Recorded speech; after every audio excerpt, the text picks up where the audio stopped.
2014 AMA Motorcycle Hall of Fame inductee, Mike LaRocco. Even before I started riding, I was into the sport. I mean, we lived near Redbud, so my dad took me to some of the, I think at that time it was Trans Ams. And I got to watch guys like Marty Smith, and you know, he's the one guy that I remember, but I was kind of drawn in even before I started riding. So 6 or 7, 7 years old. I think I started riding when I was 7. 10 years later, at the ripe old age of 17, Mike LaRocco turned pro. Ezra Lusk battling with Mike LaRocco. Mike LaRocco holds him off. Going through the timing section. Can Lusk beat him across? No, LaRocco edges him for 4th place. For the next 19 years, the man they called The Rock not only held them off, he beat them. Well, they call him The Rock for one reason, because he always seemed to start at the back and work his way up. He had that never quit attitude, and I think that's what he was famous for.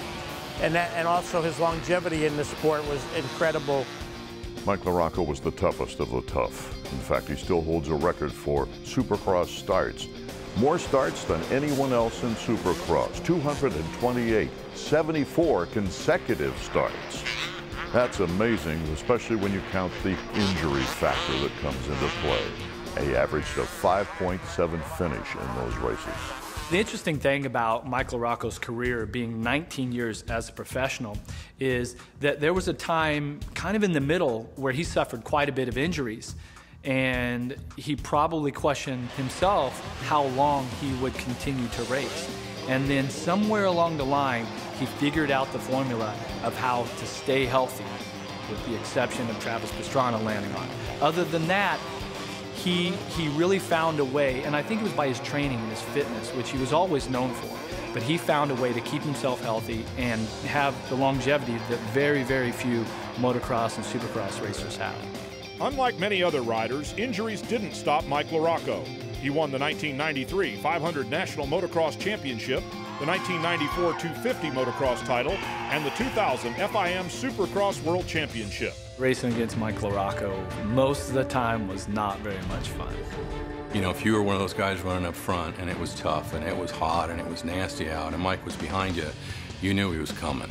I was so used to it that it was, and I actually rode better when I got worse starts, because for whatever reason, when I got good starts, you ride what you think, and you ride with a little more conservative. And when I didn't get the start, I knew I didn't have time. I knew I had to let it all hang out. And that was it was actually easier for me, because I knew if I was back there and I had no time, it was just everything I had. If I made a mistake, oh well, I'm already back there. But when you're up front, it's just ride conservative. And that was, unfortunately, it was easier for me to do it with bad starts. Get around LaRocco. He'll end up even on the day, because LaRocco will get the 3-point advantage here in the second moto. Up the inside goes Kudrowski at the same corner where Stanton passed. Oh! Back then, it was just, I just felt like, in order to get where I needed to go, if I had to do it, I did it. It was no big deal.